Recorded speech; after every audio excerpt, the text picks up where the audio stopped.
2018 s'en va finir, mais la loi de finances de l'année éponyme continue d'alimenter critiques et mobilisations au Niger. Le 5 octobre, ce sont Michael Zodi, Karim Tonko, Ibrahim Diori qui ont retrouvé maison et famille après des mois de détention. 3 mois plus tôt, c'était Ali Idrissa, Moussa Tchongari, Lirwan Abdraman et Nou Marzika, disséminés dans les prisons à l'intérieur du pays, qui retrouvaient la liberté après 4 mois de détention. Au total, ce sont une trentaine de militants et d'activistes de la société civile nigérienne qui se sont retrouvés dans les mailles de la justice pour participation à un mouvement insurrectionnel et conspiration contre la sécurité de l'État à cause de leur mobilisation contre la loi de finances 2018, selon eux, attentatoire au panier de la ménagère et offrant des précarés aux grands groupes de téléphonie mobile notamment et à l'État dans un contexte d'alternance politique en respect de la Constitution en vigueur. Le code électoral est un autre sujet qui fâche au Niger. Ajouté à la faillite de l'enseignement, ce tableau mérite l'instant du débat que Angle de Vue prenne l'avis de personnes très au fait de ces questions. En Côte d'Ivoire, les élections municipales et locales ont fait rejaillir le spectre de la crise politique avec des manifestations et des échauffourées dans plusieurs villes du pays. La faute sans doute au duel PDCI et RHDP dans la plupart des communes du pays. Qu'est-ce qui peut expliquer ces tensions alors que le président Ouattara a fait de la réconciliation son credo? Les conditions sont-elles réunies pour que 2020 se passe dans le calme? Sinon, que faire pour que la Côte d'Ivoire en sorte indemne et dans la paix? Une transition dans la paix, c'est aussi ce à quoi aspire le peuple congolais dans son ensemble. Mais la course à la succession de Joseph Kabila Kabange dans un pays continent capable de nourrir et de supporter toute l'Afrique est très âpre. Emmanuel Ramazani Chadari, candidat désigné pour la succession, a eu droit à son premier benfoul depuis sa désignation surprise fin août. Le Front commun pour le Congo FCC a présenté publiquement à la population de Kinshasa son candidat. C'était ce 27 octobre dans le stade Tata Raphaël, plein à craquer. Mais les critiques contre le candidat dauphin, dont le discours était d'ailleurs un éloge à son mentor, pense qu'il aura du mal à gagner car n'ayant pas assez de popularité. Quelles sont donc les chances pour le candidat Chadari?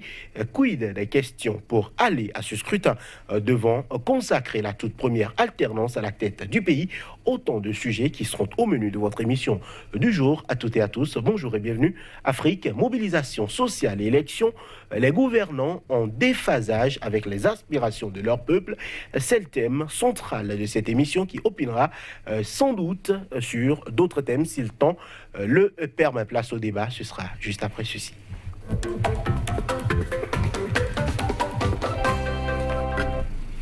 Et ce jour, sur ce plateau avec nous, Lamine Sissé, bonjour. Bonjour, Johannes. Vous êtes expert en communication politique, également écrivain. Face à vous, Baba Alpha, bonjour. Bonjour, Johannes. Vous êtes journaliste, ancien président de la Maison de la Presse au Niger. Baba Alpha, votre histoire est quelque peu singulière. Je rappelle que vous avez fait votre cursus toute votre vie au Niger et qu'aujourd'hui, vous êtes interdit d'entrer sur le sol nigérien. D'abord, merci d'avoir accepté notre invitation et d'être sur le plateau. Tout le plaisir de Sika TV. Baba Alpha, comment vit-on, comment se retrouve-t-on dans votre situation pour peut-être sa propre conviction? Bon, contrairement à la volonté des autorités nigériennes, Baba Alpha reste en vie. Ils ont quand même atteint un objectif, c'est celui de l'extinction de ma voix. Parce que depuis mon expulsion du Niger le 3 avril, la voix de Baba Alpha s'est éteinte sur les ondes des médias au Niger, tout comme sur les ondes des médias africains et même mondiaux. Mais je reste quand même en vie, je reste toujours stoïque par rapport à mes convictions. Je ne regrette pas mon passé fut assez glorieux à mon sens. Parce qu'effectivement, comme vous l'avez dit, je suis nigérien, je me sens nigérien, je reste nigérien, contrairement à la volonté des autorités actuelles du Niger, qui, après plusieurs tentatives de corruption, d'intimidation, à cause de mes prises de position au niveau de la maison de la presse du Niger et ensuite au niveau de mon organe de presse qui est la télévision Bonferré, ont fini par tomber dans des égouts pour m'envoyer en prison avec mon père après 1 an, sans aucune décision judiciaire ou juridique. On m'a expulsé de mon pays, le Niger, pour me renvoyer vers le Mali, un pays dont mes parents sont originaires, je le confirme, mais dont je ne connais pas, dont je n'ai jamais visité. Mais écoutez, je suis un journaliste, je dois assumer. Si aujourd'hui je souffre pour mes convictions, dont j'en assume la plénitude, je dois aussi assumer les conséquences de ce qui arrive. Parce que face à des dictateurs, face à des hommes devenus méchants dans l'exercice du pouvoir, il faut assumer ses convictions jusqu'au bout. Voilà, Baba Alpha, c'était votre ami. Lamine Cissé, le Niger, c'est un pays qui est aujourd'hui, on le sait, pris entre plusieurs feux depuis la réélection du président Mamadou Issoufou pour un second et dernier mandat. Les manifestations à l'appel de la société civile contre la loi de finances 2018, est-ce que ces manifestations sont fondées selon vous? Vous savez, on ne peut pas bâillonner le peuple. Dans nos États, nos jeunes nations, les défis sont multiples à relever. C'est ce que j'ai souvent dit. Je voudrais rebondir parce que je suis très émotionné par rapport à ce qu'il vient de dire. Parce que ils veulent créer un apatride. Même dans le cadre de la CEDEAO, de la Communauté économique des États de l'Afrique de l'Ouest, un autre citoyen résidant dans son pays, il y a des critères d'expulsion. Il faut informer la CEDEAO d'abord, informer l'État et permettre à la mise en cause de se défendre. Alors moi je pense, je ne croyais pas que la dictature arrivera à un niveau où il faut expulser un citoyen de son pays. Quand j'avais vu, c'était ahurissant. C'était ahurissant. Mais c'est la nature de toute dictature en déboire, de toute dictature en déclin. Parce que je voudrais vous dire, Baba, vous êtes un héros. C'est eux qui sont les bourreaux, c'est eux qui sont en prison en ce moment-là. Yeah. C'est eux qui ont des problèmes. Parce que l'histoire va compter ça. Les générations futures vont compter des actions de nos dirigeants aujourd'hui qui pensent que c'est eux qui donnent vie, qui ont le droit de donner vie ou le droit de donner mort. Je m'en tiens à cela. Maintenant, pour la situation, parce que en fait, je suis en train d'analyser, je mets bout en bout, c'est la société civile qui a un rôle important à jouer dans nos gouvernants. Vous savez, j'ai l'impression depuis très longtemps que la démocratie est bâillonnée au Niger. La preuve en est que j'ai vu un Hama Amadou, un opposant qui a été directeur de cabinet de Séni Kounti, qui a été Premier ministre pendant 9 ans et qui a été président de l'Assemblée nationale. Une expertise qui devait être mise au service du peuple. Et ce n'est même pas question d'expertise, mais une popularité. Hama est représentatif au Niger. Comment ce monsieur-là se trouve en prison? On le prive de ses droits, on bâillonne, on tripatouille les institutions. Ce que le Niger n'est pas un modèle pour moi. Ce n'est pas un modèle de démocratie. Donc, parce qu'en parlant, moi je parle en tant que citoyen de l'Afrique de l'Ouest, en parlant je parle en tant que panafricain. Je ne veux pas qu'on ait ces dirigeants pareils en Afrique. Voilà, votre avis est clair. Alpha, nous allons parler du cas nigérien, l'incarcération d'activistes ou d'opposants. On a l'impression que c'est un fait aujourd'hui. Madame le Niger, qu'est-ce qui se passe concrètement pour vous qui avez vécu beaucoup de ces informations-là ou de ces actualités-là depuis le sol nigérien? Vous savez, le pouvoir nigérien, depuis sa rupture avec son principal allié, Hama Amadou, que vient de citer M. Lamine, s'est retrouvé dans une situation où il fallait créer le rapport de force le plus large possible. Parce qu'ils ont basculé dans la mauvaise gouvernance. Et pour créer ce rapport de force, ils avaient 2 armes. l'arme de la corruption et l'arme de l'intimidation. Ils ont réussi à corrompre beaucoup d'acteurs politiques. Ils ont réussi à diviser des partis politiques pour imposer une majorité à l'Assemblée nationale et faire passer toutes les lois comme lettre à la poste au niveau de l'Assemblée nationale. Mais la résistance citoyenne a continué à travers les médias indépendants et à travers les organisations les organisations de la société civile. Face à la résistance citoyenne qui prenait de l'ampleur, qui était devenue crédible aux yeux de l'opinion et qui isolait de plus en plus le pouvoir nigérien, le gouvernement a décidé de frapper fort en foulant aux pieds toutes les règles démocratiques au Niger. C'est ainsi qu'ils ont procédé à l'arrestation des acteurs de la société civile. Vous avez suivi le président du Niger qui parlait sur les médias, et sur notamment France 24, d'une marche que la société civile avait voulu organiser à minuit, comme si il n'a jamais entendu parler des marches de minuit à Paris. Alors que c'était même faux. Les acteurs de la société civile voulaient manifester et la ville de Niamey a tout le temps systématiquement refusé les déclarations de manifestation. Parce qu'au Niger, les manifestations sur la voie publique sont réglementées par une loi qui datant de 2004, qui impose aux organisateurs d'informer la ville, les autorités de la ville. Mais ces organisateurs n'attendent aucune espèce d'autorisation de la ville. Mais malgré tout, la ville recevait régulièrement des instructions du ministre de l'Intérieur et souvent même de la présidence pour interdire systématiquement les manifestations publiques.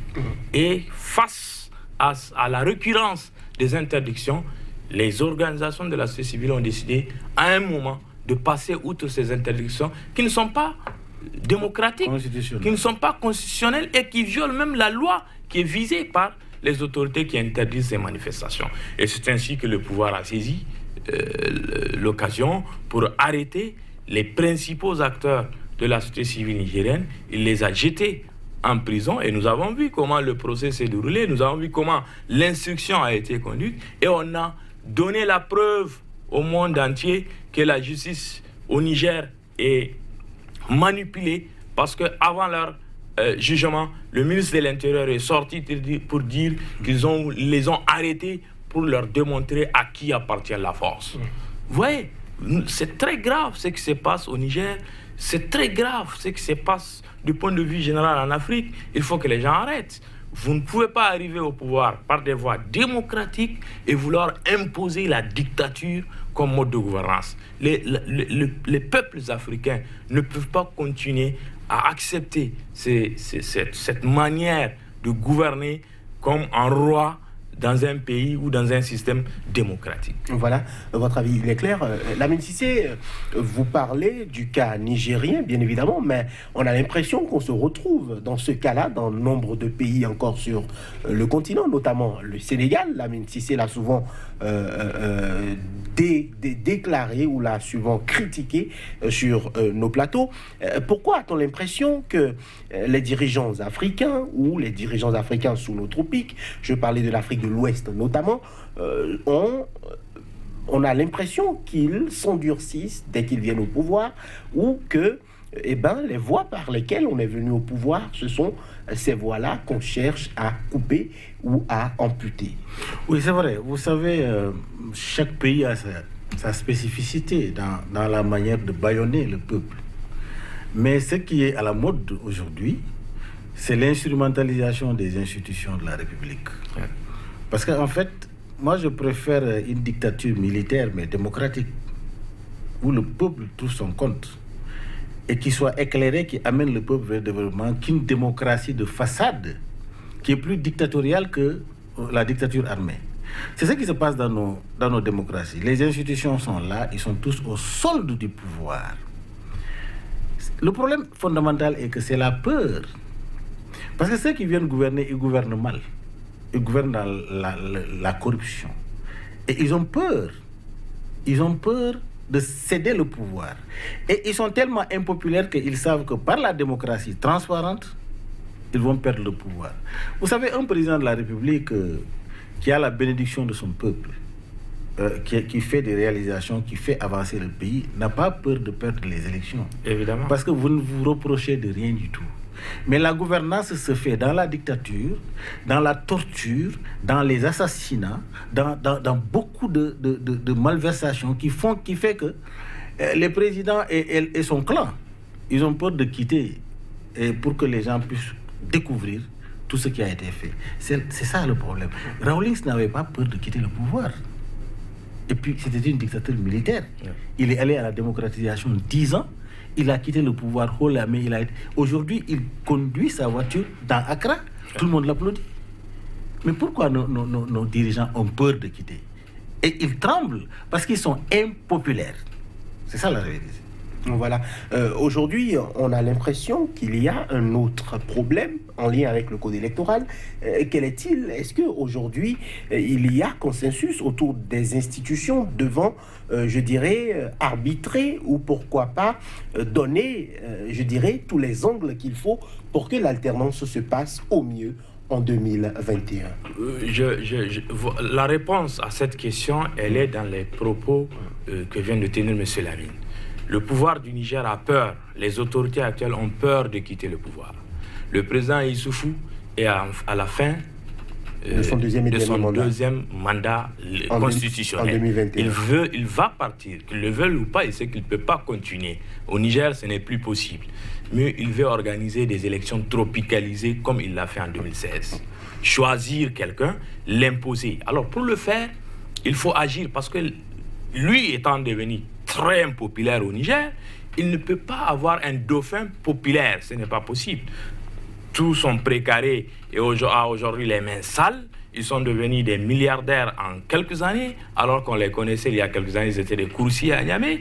Alors il faut torturer les textes pour organiser des élections selon le profil de celui que Issoufou Mahamadou veut imposer au Niger. Et pour le faire, il faut écarter les potentiels candidats les plus redoutables. Et le candidat qui fait beaucoup plus peur à Issoufou et à son clan, c'est Mahamadou. Et c'est ainsi qu'ils ont élaboré un code électoral qui disqualifie Mahamadou de la course aux élections. De 2021. De 2021. Et ce code électoral a été rejeté par l'écrasante majorité de la classe politique nigérienne. Et la pression a continué sur le pouvoir nigérien. Aujourd'hui, le gouvernement a ramené sur la table le code électoral qui a été adopté par l'Assemblée nationale à travers la majorité mécanique dont dispose le PNDS Taraya à l'Assemblée nationale du Niger. Mais malgré tout ce qu'ils ont pu dire au lendemain de l'adoption de ce code électoral, aujourd'hui, face à la réalité du terrain, ils sont revenus, ils ont mis en place un comité ad hoc qui est en train de travailler sur le code électoral. Malgré tout ceci, le pouvoir a donné des instructions à ses représentants pour que l'article 8 qui a été rédigé conformément au front, à l'odeur et à tout ce que vous pouvez savoir qui viendrait de Mahamadou ne soit pas retouché. Mais la résistance continue au niveau des partis non affiliés et au niveau des partis de l'opposition. On verra à la fin les conclusions qui viendront. Mais dans tous les cas, le pouvoir du président Issoufou doit comprendre que le Niger a beaucoup souffert. Le Niger n'a pas besoin d'une crise post-électorale. On a échappé belle à la fin des élections de 2016 parce que, vous vous rappelez, le candidat qui était en face de Issoufou, qui est Mahamadou, était en prison. Et il a fait preuve de sagesse en refusant de donner un mot d'ordre qui pourrait conduire à une crise post-électorale ou à un bain de sang. Mais il faut qu'il arrête. Il faut que le président Issoufou arrête cette manière d'organiser des élections tropicalisées pour imposer des résultats déjà préfabriqués dans les pipelines du PNDS Taraya. Je pense que le peuple nigérien a souffert, le peuple nigérien a besoin de démocratie et je crois qu'il va aller dans ce sens. Voilà, c'est tout ce que nous souhaitons. Moi, je suis rassuré quand il y a un processus de négociation. Parce qu'on peut aller vers un processus de négociation avec un manque de sincérité, mais le terrain peut commander que la sincérité s'impose. Parce qu'il ne faut pas qu'il y ait d'exclusion. Il faut une démocratie inclusive.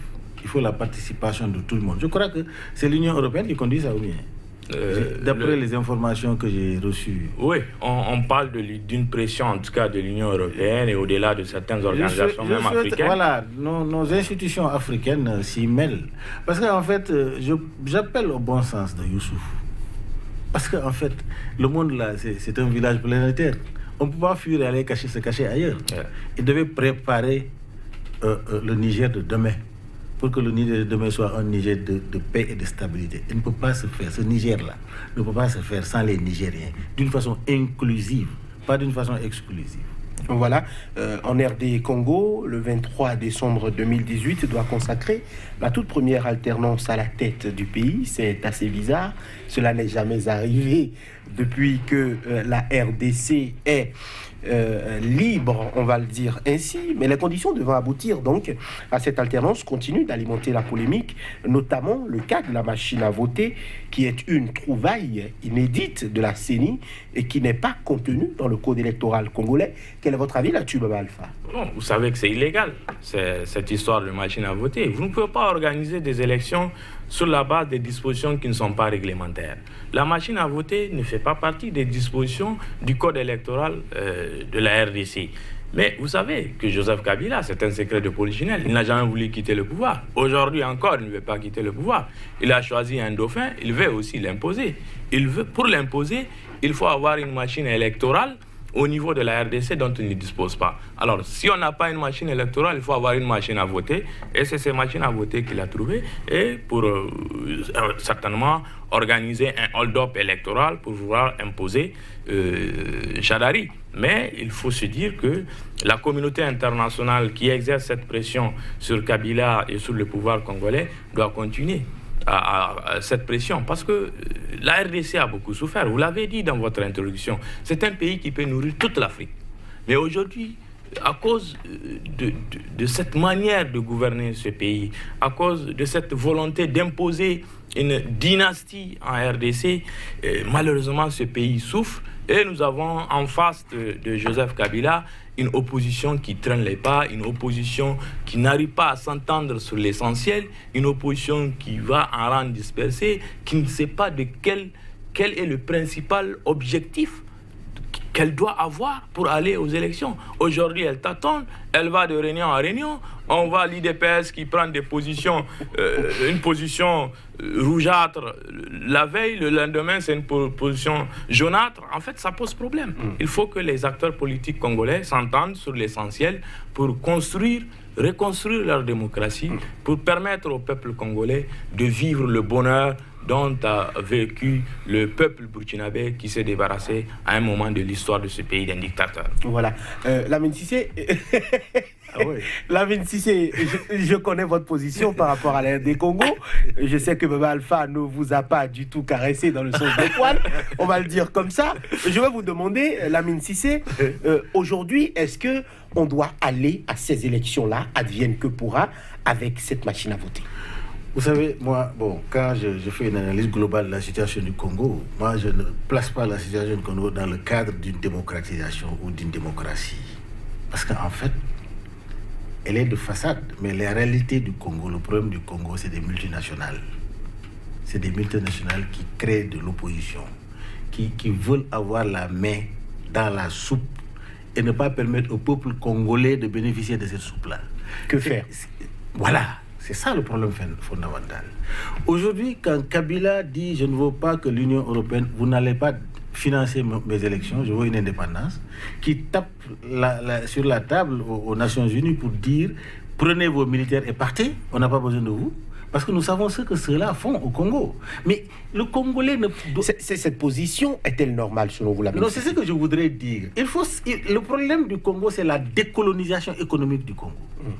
Alors si par exemple je vois l'opposition et le pouvoir en place et Kabila s'entendre sur comment on va faire pour décoloniser le Congo, parce que ce n'est pas dans ce processus de démocratisation qui permet aux multinationales de continuer à piller les ressources du Congo. Kabila a changé les conventions minières, etc., etc. Il est en train de créer une dynamique révolutionnaire. Et moi, je pense que c'est pourquoi il a voulu un dauphin qui continue cette dynamique révolutionnaire. Parce que ce que Kabila est en train de faire depuis que le Congo est Congo, je n'ai pas vu un président le faire. Mobutu ne l'a pas fait. Lamine Cissé. Non, je viens. Je vais atterrir sur... Allez-y. sur ce qu'il vient de dire. C'est-à-dire que cela ne me donne pas... cela ne veut pas dire que je suis d'accord pour les machines électorales. Non. Parce que tu sais, il faut avoir des objectifs dans la discussion. On laisse souvent les causes profondes et on diagnostique les effets. Les machines, pour moi, c'est les effets de la démocratisation. Mais s'il s'agit d'aller aux élections, je crois que, à défaut que les machines soient comme vous l'avez dit, c'est illégal, mais il faut qu'il y ait un consensus autour de la machine. Il faut que Kabila cherche un consensus. Il ne l'a pas, ce consensus. C'est ce qui me gêne, moi. Voilà. C'est-à-dire que c'est ce que je condamne, le manque de consensus autour de cette machine. Et donc, problème. Vous parliez des propos de Kabila qui dit qu'il ne veut pas de financement extérieur pour les élections. Mais en 2016, Kabila disait qu'il n'y a pas d'argent en RD Congo pour faire des élections. Oui. Aujourd'hui, en 2018, il fait volte-face, il dit que le Congo a les moyens de faire des élections, mais la CENI ne dispose pas de ces moyens-là pour aller aux élections sans machine à voter. Corneille Nangaa a été clair, il dit le 23 décembre 2018, il n'y aura élection que si nous utilisons la machine à voter. Donc, le président de la CENI, Corneille Nangaa. Oui. Donc aujourd'hui, nous sommes dans nous sommes dans un schéma où nous sommes Lamine Cissé, nous sommes dans un schéma où soit on accepte la machine à voter, soit on prolonge le mandat déjà anticonstitutionnel de Joseph Kabila Kabange, qui donc pourra, pourquoi pas, faire un autre quinquennat à la tête de la RDC. Vous savez, c'est un secret de polichinelle. On va multiplier les débats autour de la RDC. Nous savons tous que Joseph Kabila n'a pas la volonté de quitter le pouvoir. Décolonisation économique, élection démocratique, la vérité est qu'il veut s'incruster au pouvoir. Sa volonté n'est pas forcément la volonté du peuple congolais. Le peuple congolais a besoin d'une décolonisation économique ou d'une véritable démocratie. Reconnaissez avec moi, monsieur Lamine, que le peuple congolais aspire à une démocratie. Et si la démocratie est réelle, le peuple congolais peut imposer ses volontés, ses aspirations à ses gouvernants. Si le peuple congolais a besoin d'une décolonisation économique, comme vous le dites, il l'imposera à ses gouvernants, mais pas à une dictature qui continue à piller le pays et à accuser les autres. Voilà, c'est-à-dire quand il parle du peuple congolais, il parle de quel peuple? C'est le peuple que Kabila a derrière lui, ou c'est le peuple que Katumbi a, ou le peuple de Jean-Pierre Bemba? Parce qu'en fait, ce que vous ignorez, c'est-à-dire que ce que vous ne comprenez pas, ces gens-là, ils ont des jets privés. C'est des multimilliardaires en dollars. Ce dont vous parlez, et vous pensez que le peuple est derrière ces gens-là. Le peuple, je dirais aujourd'hui, le peuple congolais est orphelin. C'est un peuple orphelin qu'il faut aider. Parce que si le peuple décidait aujourd'hui, ces gens-là n'allaient pas faire ce qu'ils font. Le peuple n'a pas la même mise. Il faut prendre le contexte historique du Congo, depuis Mobutu jusqu'au maintenant, et placer le Congo dans son contexte. Parce que moi, je ne peux pas amener le même jugement au Congo que le Sénégal. Évidemment. Au Sénégal, nous n'avons pas le même contexte. Oui. On a été AOF, on n'a jamais la stabilité, etc. Aujourd'hui, je ne peux pas prendre le même jugement que j'ai fait pour le Sénégal, pour le Congo. Il faut que je me mette dans le contexte historique et actuel congolais pour faire une analyse cohérente de la situation. C'est ce que je suis en train de faire. Je suis en train de dire qu'il y a beaucoup d'enjeux. Ce n'est pas moi qui l'ai dit, mais au Parlement de l'Union européenne. Vous avez vu un parlementaire qui est sorti pour dire que le problème congolais n'est pas la démocratie. Que les multinationales n'ont qu'à enlever leurs mains dans le problème. C'est eux qui dictent, ils tirent les ficelles. Et moi, j'ai mal pour ces Congolais qu'on utilise avec des miettes dans la rue, qui font des tapages, ils ne savent pas pour les intérêts des gens qui ont des jets privés et qui sont liés à ces multinationales-là pour continuer à piller le Congo. Je dis, moi, aujourd'hui, le président Joseph Kabila est-il aujourd'hui disculpé de connivence avec ces multinationales? Les actes qu'il pose, moi, me rassure. Parce qu'il a changé les conventions. Il est en train de dire aux Blancs, là, à l'ONU, comment on l'appelle là, les soldats des Nations Unies et autres là, de quitter le Congo parce qu'ils sont en train de créer de l'insécurité, de piller les ressources. L'armée congolaise aujourd'hui a les moyens d'assurer la sécurité du peuple congolais. C'est ce qu'il a dit. Parce qu'en fait, vous voyez, ce que Robert Mugabe vous a dit, cette armée-là, combien il pompe aux Congolais par an? C'est des millions et des millions de dollars par an. Et cet argent-là ne peut pas servir aux Congolais. Et cet argent ne peut pas... Ils n'ont restructuré aucune armée comment dirais-je, l'opinion internationale, les forces internationales qui viennent, ils devaient assurer au Congo une armée structurée, forte, puissante. Ils ne sont pas dans cette dynamique-là. Ils sont dans la dynamique de créer une dépendance du Congo dans laquelle eux, ils vont toujours...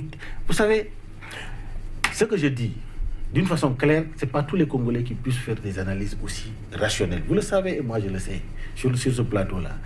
Le problème congolais, le Congo qui peut nourrir toute l'Afrique, pourquoi depuis l'indépendance jusqu'à présent, le Congo est dans cette situation jusqu'à présent? Ils ont fait toutes les tentatives pour diviser le Congo, pour piller les ressources du Congo. Ils ont tué le père Kabila en 15 jours et ils ont imposé son fils. Et son fils maintenant s'est rébellé parce qu'il est allé chercher les Chinois, il veut changer les données. Il s'est rébellé parce qu'il veut rester au pouvoir. Non, le problème n'est pas là. Et il sait que ceux qui l'ont imposé ne sont pas d'accord qu'il continue. Il a changé de discours à leur égard.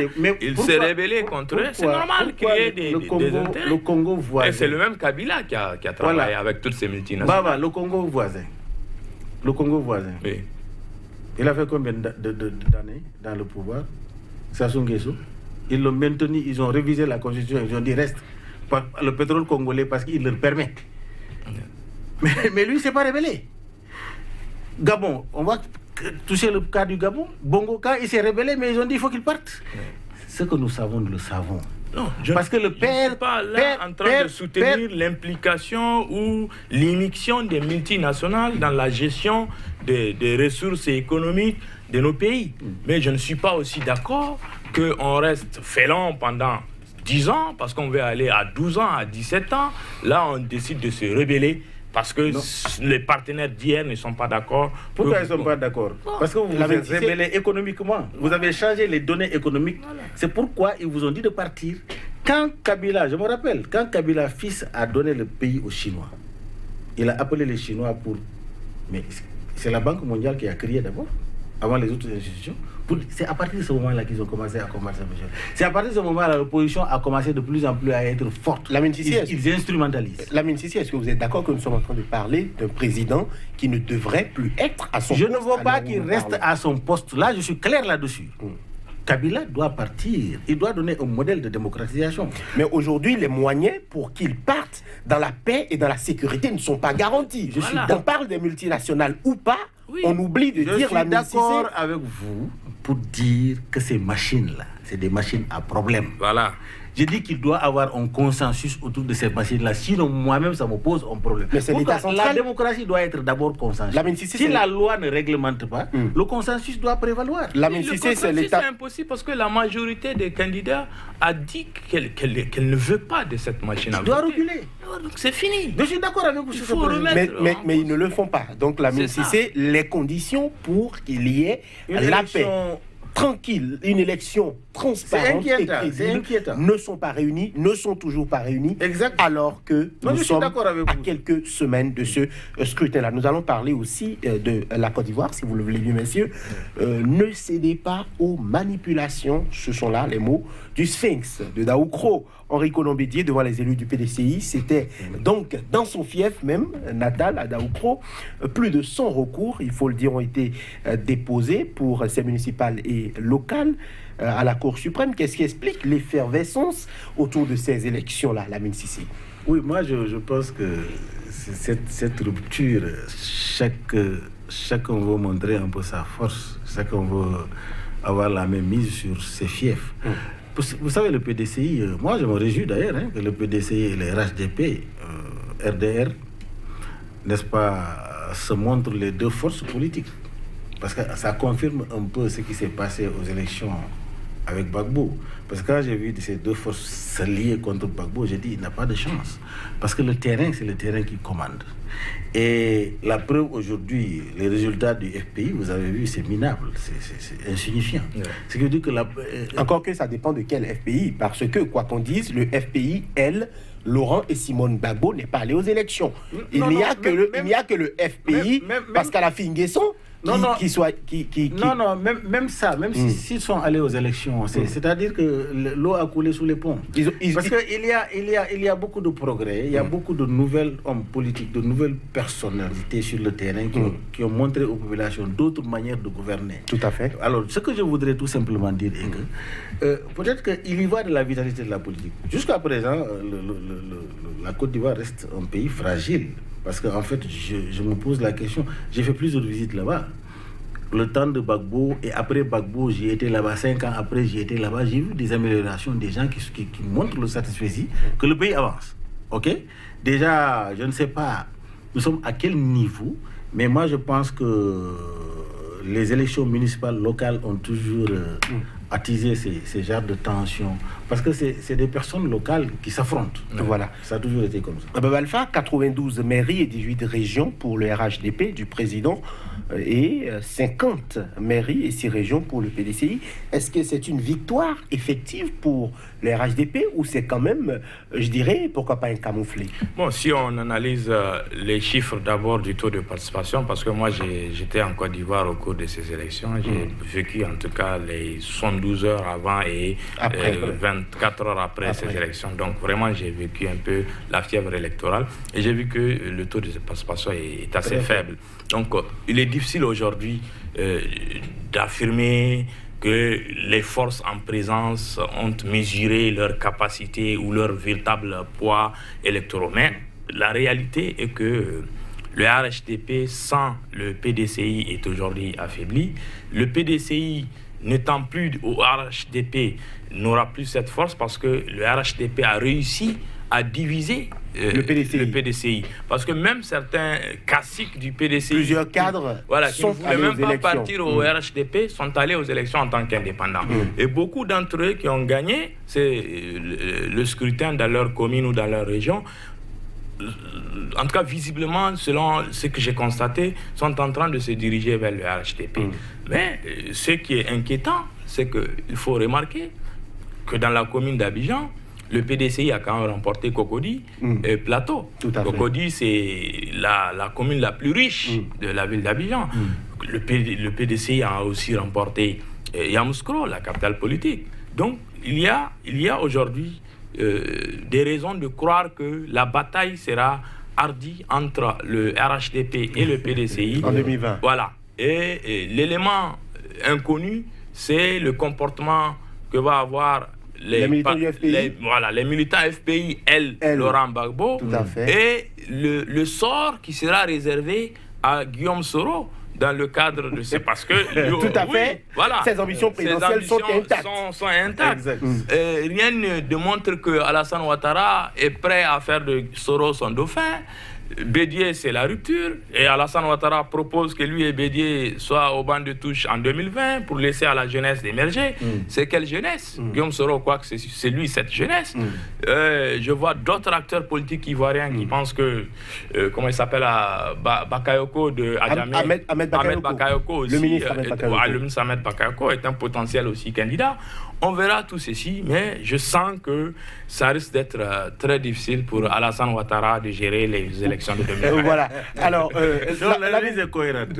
Lamine Cissé, aujourd'hui, on a l'impression qu'il y a quand même quelques images qui ont fait penser aux heures les plus sombres de 2011. Il y a eu des échauffourées dans certaines communes, notamment la commune de Plateau, la commune la plus riche d'Abidjan, où on a vu des personnes qui sont sorties pour exiger que la vérité des urnes soit retranscrite. Est-ce à dire que aujourd'hui, ce n'est pas totalement du passé, les crises post-électoraux? Est-ce que les autorités ont fort à gagner à réellement pacifier le pays en mettant en branle tout l'arsenal, je dirais, électoral pour que 2020 soit des élections crédibles et apaisées? Heureusement. On a eu ces failles. S'il y a des failles, il faut les corriger avant 2020. Il faut corriger. Je crois que c'est un texte. Le test du système électoral, c'est déjà, ça s'est montré un peu affaibli. Il faut corriger les insuffisances pour que les élections présidentielles prochaines soient des élections apaisées. Je crois qu'ils vont, toute la classe politique, ils vont travailler dans ce sens-là. Parce qu'Alassane Ouattara aussi, lui, c'est pas... son bonheur n'est pas d'aller à la retraite et de laisser le pays en lambeaux. Ah oui. Je crois qu'ils feront toute la classe politique d'ailleurs. Parce que la Côte d'Ivoire a appris de la paix et de la guerre. Je pense qu'ils vont beaucoup faire attention. Voilà. Il y a aussi la question de fraude qui ont été dénoncées. Est-ce que tout ceci ne peut être aussi pas dû à la réforme de la CEI qui n'est toujours pas effective alors que, je dirais, pratiquement tous les organes africains ont reconnu que la CEI n'était pas partial, alors que est-ce qu'on peut jouer un match alors que le juge est taxé de supporter une équipe? Bon, moi je pense que le président Alassane Ouattara doit accepter de sacrifier vraiment à cette demande. C'est-à-dire, la CEI ne fait pas l'unanimité au sein de la classe politique ivoirienne. C'est une réalité. Nous avons toute la confiance qu'il veut donner sur cette question, mais il est nécessaire pour des élections apaisées, pour un pays comme la Côte d'Ivoire, qui a tout appris, comme l'a dit Lamine, de la paix et de la guerre, de revenir sur la table, discuter avec tous les acteurs politiques, s'entendre sur les lois électorales, mais aussi sur les acteurs devant conduire le processus électoral de 2020. C'est des élections qui ont des enjeux extraordinaires, trop importants pour la Côte d'Ivoire. Ce pays a souffert. Les morts nous écoutent encore. Je ne sais pas s'ils sont véritablement fiers de ce qui se passe jusqu'aujourd'hui, mais je pense qu'il ne faut pas les tuer encore à travers une autre crise post-électorale. Le président Ouattara a décidé de partir s'il n'a pas totalement atteint l'objectif de la réunification totale de tous les fils de la Côte d'Ivoire. Je pense qu'il doit laisser un pays en paix. Et ce pays en paix, c'est des élections démocratiquement organisé. Voilà. En République centrafricaine, on va en parler. Le président de l'Assemblée nationale, on va dire ex-président de l'Assemblée nationale désormais, Abdou Karim Mekasso a été destitué. Et c'était après le dépôt d'une pétition l'accusant notamment de détournement de deniers publics et de favoritisme. Quelle est votre lecture de cette situation-là? C'est totalement inédit, du moins en Centrafrique. Oui, mais c'est-à-dire, je suis un peu gêné quand on est en train de lier ça facteur religieux, islam, et puis... Parce que lui-même, il est sorti pour dire que même les musulmans, il dit que ce n'est pas une question religieuse.